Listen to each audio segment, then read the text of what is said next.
조금 오래된 통계 자료이긴 합니다. 지난 2017년 11월에 한국관광공사에서 국민의 해외여행 실태를 분석 그리고 파악하기 위해 18세 이상의 1000여 명의 성인들을 대상으로 조사하여 보고서를 작성하여 발표를 했습니다. 그 결과로 사회 경제 흐름이 다변화해질수록 국내 여행보다는 해외여행의 경험이 높고 그 기간도 점차적으로 늘어가고 있다는 것을 발표를 했었죠. 지금까지 최고의 해외여행의 장소로 손꼽힌 1위의 국가는 지금 불매운동과 보이콧의 열풍이 부는 일본입니다. 이어서 정치적인 일로 시끄러운 홍콩이 이어지고 있고 그 다음은 베트남, 중국 순으로 이어지고 있는데 이유는 한국과 차이나지 않는 시차로 활동하기에 어려움이 없기 때문이라고 합니다. 예전에는 큰 비용을 들어서 갈 수밖에 없었던 해외를 이제는 대부분의 사람들이 공항을 찾아서 떠납니다. 국내 여행보다 해외여행의 주된 결정적인 요인으로 여가와 휴식이 84% 이상이 차지를 하고 있고 국내 여행보다 더 저렴하게 다녀올 수 있는 패키지 상품과 저가 항공의 성공적인 마케팅 전략이 통했기 때문입니다. 사랑하는 여러분, 근데 이것을 알고 계십니까? 우리가 국가를 선택하고 여행을 할 때에 자세하게 좀 분석을 해보면 그 국가와 그 국가를 찾아가는 지역은 이미 브랜드화가 되어 있다는 사실 말입니다. 미국을 여행한다 그러면 어딜 제일 먼저 들리게 될까요? 디즈니랜드겠죠. 유니버셜 스튜디오도 가게 됩니다. 심지어 헐리우드 광장도 많이 들립니다. 대만을 가게 되면 필름하우스와 풍등거리를 가게 되고 프랑스를 가게 되면 몽마르트 언덕, 루브르 박물관, 그리고 에펠 광장, 영국은 빅벤 광장과 대형 박물관을 빠뜨리지 않고 갑니다. 이 모든 것은 국가의 브랜드화가 되어 있는 장소입니다. 그뿐만 아니라 이런 곳에는 우리가 흔히 알고 있는 패션 브랜드들도 그대로 자리 잡고 있습니다. 그러므로 브랜드는 현대사회를 지배하고 있다고 해도 과언이 아니죠. 그렇다면 우리 대한민국은 어떤 브랜드를 가지고 있을까요? 외국인들이 한국으로 여행을 오면 단연 1위, 가장 많이 찾는 곳은 제주도입니다. 2위로는 연인들에게 핫한 플레이트 장소인 반포대교 무지개 분수대입니다. 3위는 미국 CNN도 반했다고 하는 부산 삼광사 연등축제라고 합니다. 또한 외국인들이 한국에 찾아와서 제일 먼저 구입하는 것은 뭘까요? 1위로 삼성 갤럭시 핸드폰이라고 합니다. 2위로 LG LED TV를 사고요. 3위 동원 양반김을 사서 간다고 하죠. 이런 것만 보아도 브랜드는 현대사회를 이끌어가고 있는 것과 다름이 없습니다. 다시 말하면요, 브랜드는 어느 날 갑자기 튀어나온 것이 아니라 시간을 가지고 사람들의 인지도를 얻어서 그것이 아니면 안 된다라는 의식이 마케팅까지 전해져서 많은 이들이 구입하게 되는, 그리고 신뢰를 받게 하는 것이 바로 브랜드라는 것입니다. 즉 브랜드의 신뢰는 마케팅 전략에서 시작된다라고 할 수가 있겠죠. 결론적으로 브랜드라는 것은 사람으로부터 시작해서 사람으로 결과를 내보이게 하는 겁니다. 오늘 우리가 함께 나눌 본문의 내용은 이렇습니다. 신앙생활을 하는 많은 이들이 너무나 잘 알고 있는 내용입니다. 땅을 정복하라, 다스려라. 하나님이 세상을 창조했습니다. 그리고 세상 가운데 사람을 두었고 그 사람에게 이 세상을 모든 것을 다스릴 수 있도록 하나님의 지혜와 힘을 주었습니다. 그렇게 사람은 하나님의 지혜를, 하나님의 힘을 위임받고 세상을 다스릴 수 있는 힘을 얻었습니다. 그렇습니다. 하나님은 사람을 통해서 영광을 받길 원하십니다. 그래서 그 사람에게 자신의 그 지혜와 능력을 주어서 세상을 다스려라 라고 요청합니다. 즉 우리 모두는 하나님의 위임자다, 또한 대리인이기도 하죠. 이 세상을 다스려야 할 하나님의 사람이라는 것입니다. 즉 세상을 다스려야 할 사람이 바로 우리라는 것입니다. 오늘 본문을 같이 볼까요? 창세기 1장 28절입니다. 같이 함께 읽겠습니다. 시작! 하나님이 그들에게 복을 주시며 하나님이 그들에게 이르시되 생육하고 번성하여 땅에 충만하라. 땅을 정복하라. 바다의 물고기와 하늘의 새와 땅에 움직이는 모든 생물을 다스리라 하시니라. 아멘. 하나님이 복을 주십니다. 누구에게 복을 주셨나요? 사람에게 복을 주십니다. 그리고 하나님이 그들에게 이르죠. 누구요? 사람에게 이릅니다. 생육하고 번성하라. 땅에 충만하라. 정복하라. 바다의 물고기와 하늘의 새와 움직이는 모든 생물을 다스려라. 하나님이 사람에게 어떤 능력을 주셨나요? 다스림의 능력을 주셨습니다. 사람을 다스리고 환경을 다스리고 세상을 이끌 수 있는 힘을 주신 겁니다. 그런데 말입니다. 우리는 이 힘을 가지고 어디에 사용하고 있습니까? 하나님이 말씀하신 것처럼 정말 세상을 다스리고 사람을 다스리고 함께 어울리며 관계에서 정말 만들어가고 있는 그러한 모습을 보이고 있습니까? 아니면 내가 힘을 얻었으니, 내가 지혜를 얻었으니, 내가 권력을 갖고 있으니, 정치력을 갖고 있으니 다른 일을 내 앞에 무릎을 꿇게 하고 세상을 무릎을 꿇게 하고 그것을 통치하고 사는 힘을 쓰고 있습니까? 오늘 본문에서는 하나님은 그런 힘을 원하시는 것이 아니라 관계면에서 다스리라는 것입니다. 다시 말하면요, 하나님은 관계 속에서 다스림으로, 그 다스림이 사랑으로 만들어가는 것입니다. 그런데 우리는 우리의 지혜로, 우리의 생각으로, 우리의 사상으로 모든 것을 다 만들려고 합니다. 사람은 무언가 새롭게 만들어 보려고 할 때에 그 안에 새로운 가치를 담아 또한 새로운 의미를 담아 보이려고 무단히도 노력을 합니다. 주변을 돌아보면 수많은 건축물들, 교통수단들, 전자기기 등 많은 것들이 생활 곳곳의 위험을 드러내놓고 있죠. 이 모든 것들을 보면 의미와 가치들이 숨겨져 있습니다. 오래된 광고를 보면 오래된 건축 광고 중에 현대건설의 힐스테이트 건물이 있습니다.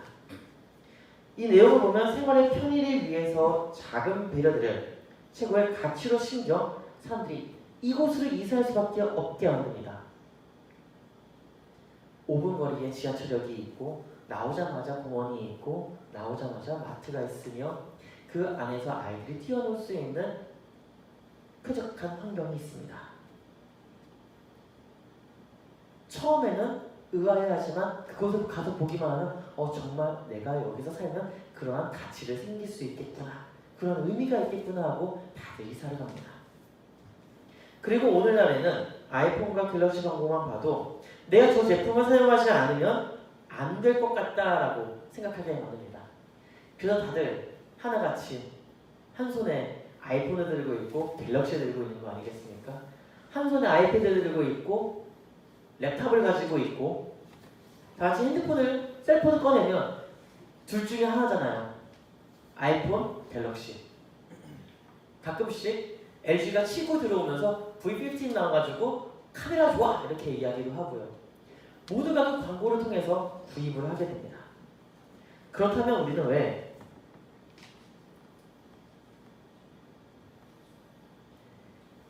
브랜드의 광고에 열광하고 쫓아갈 수밖에 없는 걸까요? 정말 브랜드를 떠나서는 살 수 없는 걸까요? 사실 브랜드라는 것이 마케팅의 한 일종입니다. 제품의 의미와 가치를 마케팅에 담아내는 것이 곧 브랜드죠.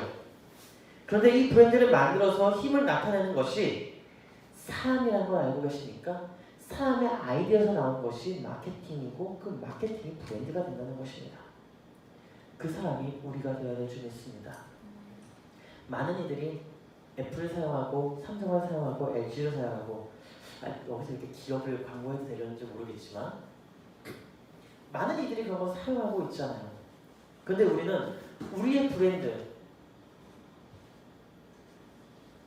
하나님이라는 브랜드를 왜 광고를 하지 않는 걸까요? 왜 하나님이라는 브랜드, 우리의 가치를, 우리의 의미를 왜 전달하지 못하는 걸까요?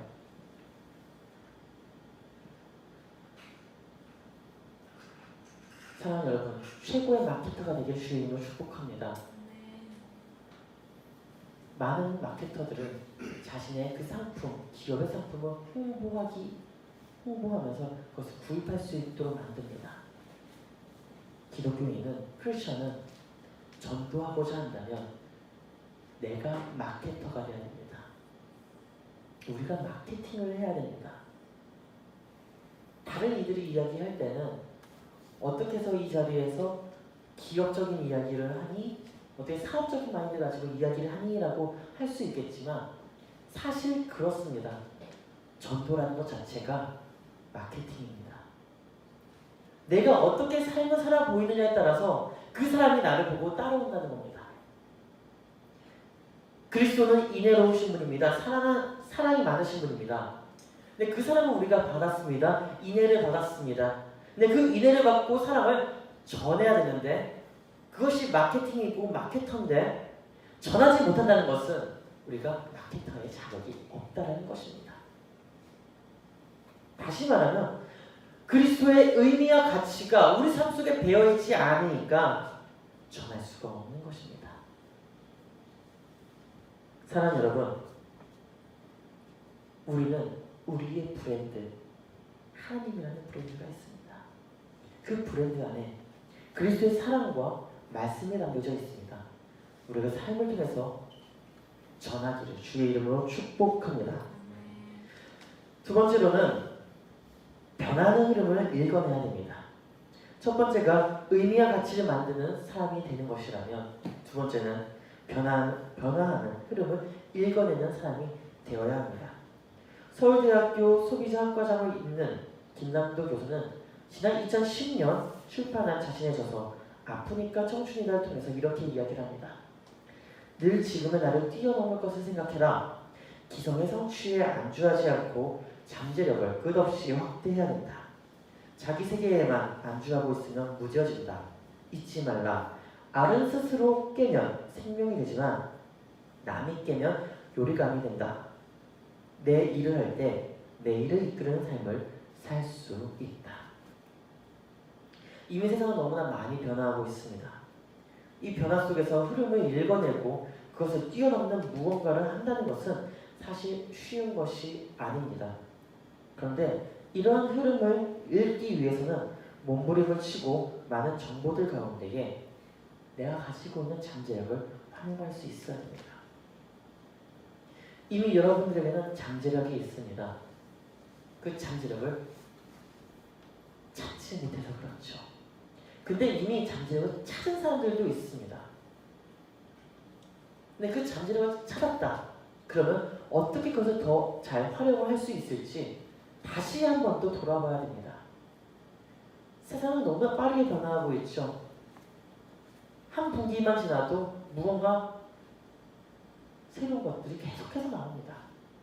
사람은 그것을 쫓아가기에 버거워합니다. 그런데 그 안에서도 흐름을 읽기 시작하면 새로운 아이템들이 나오기 시작합니다. 오늘 본문에서는 이렇게 이야기를 합니다. 26절에 하나님이 이르시되 우리의 형상을 따라 우리의 모양대로 우리가 사람을 만들고 그들로 바다의 물고기와 하늘의 새와 가축과 온 땅과 땅에 기는 모든 것을 다스리게 하자. 하나님은 사람을 자신의 형상대로 창조하셨습니다. 그 창조 안에 하나님의 마음과 생각이 담겨 있습니다. 그런데 말입니다. 사람은 하나님의 마음과 생각을 다 알지 못합니다. 왜냐하면 자신의 세계와 그리고 자신이 살고 있는 이 환경에 안주하고 그 안에서 그것만이 옳다라고 생각하고 살아가고 있기 때문에 그렇습니다. 26절 다시 볼까요? 바다의 물고기와 하늘의 새와 가축, 온 땅에 기는 모든 것을 다스리게 해라. 근데 다스릴 때 어떻게 다스립니까? 명령으로요? 명령으로 다스릴 수 있다 그러면 얼마나 좋을까요? 근데 명령으로 다스릴 수 있는 것이 아닙니다. 옆에 있는 사람도 명령으로 다스릴 수가 없는데, 내 자녀조차도 명령으로 다스릴 수가 없는데, 사회인조차도 이거 해! 한다고 하지 않는데 명령을 다스릴 수 있다는 것 자체가 업의 성질입니다. 그렇다면 어떻게 다스려야 되느냐? 사람마다 각자의 그 능력을 가지고 캐치를 해야 됩니다. A라는 사람에게는 말이 통한다. 그럼 그 말로 통해서 설득을 해야 됩니다. B라는 사람은 글로 하면 더 잘 된다면 글로 해서 설득을 해야 됩니다. C라는 사람에게는 다른 영향력이 있으면 그 영향을 통해서 설득을 해서 데리고 나오고 그것을 활용할 수 있게 해줘야 됩니다. 그렇게 하면서 나의 생각, 나의 사상을 깰 수 있는, 깨달아 줄 수 있는 그러한 활동의 영역을 보여줘야 된다는 것이죠. 이 세상 속에서 사회를 읽어내지 못하면 자신만의 세계에만 안주할 수밖에 없습니다. 그러면 그 다음에 그것을 이끌 수 있는 힘이 사라지게 된다는 것이죠. 변화하는 세상 속에서 변화를 일으키지 못하고 그저 과거의 것에 얽매여서 과거만 가지고 살아갈 수밖에 없다는 것입니다. 그래서 많은 이들이 이렇게 이야기하는 것이 아니겠습니까? 내가 예전에 무엇을 했는데, 몇 년 전에만 했어도 내가 이걸 했었을 텐데, 왕년에 말이야, 몇 년 전에 말이야. 그런데요, 왕년, 몇 년 전, 지금은 통하지 않습니다. 누가 그때 다 못했나요? 다 잘했어요. 다 힘을 가지고 있었고 다 잘하고 있었어요. 근데요, 지금은요. 오히려 질문할 때, 네, 그래서 지금은요. 그래서 지금은 무엇을 하시는데요? 말을 할 수가 없습니다. 그만큼 내가 잘났다라고 하면 떠날 수밖에 없는 겁니다. 그러나 그 반대로 자신의 부족함을 알고 아무리 내가 잘났다라고 하더라도 세상의 흐름을 이겨낼 수는 없습니다. 변화를 이겨낼 수는 없습니다. 밑에서 치고 올라오는 사람들이 많이 있잖아요. 이미 다 대학을 졸업했고 사회에서 일을 하고 있지만 현장 경험은 우리가 더 뛰어난다고 할지라도 이론적으로는 후배들이 더 뛰어날 수가 있습니다. 왜냐하면 변화하기 때문에, 학업도 변화하고 그 이론적인 내용도 변화하기 때문에 아무리 현장에서 뛰어난 능력을 가지고 있는다 할지라도 밑에 있는 후배들이 올라오게 되면 따라갈 수가 없습니다. 그래서 현장에 있는 사람들은 항상 끊임없이 공부를 해야 된다는 것이죠. 그것이 바로 변화를 읽어내는 것입니다. 신학계의 거장이었던 칼바르트는 한 손에는 성경, 다른 한 손에는 신문을 이라는 말을 하면서 이 사회를 이끌어가고자 한다면, 변화를 만들어내고 싶다면 우리가 그 방향을 먼저 보여줘야 된다라고 이야기를 했습니다. 그렇습니다. 자신의 분야에서 성공할 수 있도록 뛰어가야 됩니다. 성공이라는 것 자체가 돈을 많이 가지고 있고 정치력을 가지고 있고 힘을 가지고 있고 그것을 뽐내는 것이 아니라, 성공이라는 것은 내가 가지고 있는 이 지위로 타인을 이끌어낼 수 있는 것이 성공인 겁니다. 끌어낼 수 있는 것이 성공인 겁니다. 밀어주고 다시 또 끌어주는 섬김을 보는 것이 성공이라는 것이죠. 사랑하는 여러분, 정말로 성공하고 싶습니까? 세상의 성공도 중요하지만 그리스도 안에서 정말로 성공하고 싶지 않습니까? 하나님 앞에서 성공하고 싶지 않습니까? 그렇다면 끝없는 배움으로 나를 변화시키기를, 우리를 변화시키기를, 우리가 교회를 변화시키기를 주의 이름으로 축복합니다. 세 번째, 변화 가운데서 우리가 던져야 될 것이 있습니다. 바로 질문을 던져야 됩니다. 언제나 그렇듯 우리는 시대를 읽고 먼저 시작하기보다 뒤쫓아가기가 바빴습니다. 그래서 왜라는 질문을 던지는 것을 어려워하죠. 다시 말하면 현실성 없이 책상에 앉아 누군가의 이야기하는 것을 그대로 받아 적으면서 외우기만 한다는 것입니다. 그렇게 하다 보니 나만의 학습 방법, 나만의 원칙을 세우지 못해 허우적거리면서 늪에 빠져버립니다. 그럴 때에 스스로에게 한번 질문을 해보십시오. 왜 나는 이것을 해야 하는가? 그 질문이 우리의 그 정체성을 분명하게 나타내게 해줄 것입니다. 하나님은 사람을 창조하면서 사람이 이 땅에서 무엇을 하며 살아가야 되는지에 대해 정확하게 인지할 수 있도록 분명한 사명의식을 각자에게 심겨줬습니다. 그 사명을 알기 위해서는 질문을 해야 됩니다. 하나님, 내가 왜 이것을 해야 할까요? 하나님, 나를 왜 부르셨나요? 하나님, 왜 이것을 내가 해야 합니까? 그 질문 속에서 하나님이 나를 향한 목적을 찾아야 합니다. 창세기 1장 28절에 복을 주셨다고 했죠. 사람에게 복을 주셨습니다. 생육하고 번성하라고 했습니다. 충만하라, 정복하라, 움직이는 모든 생물을 다스려라.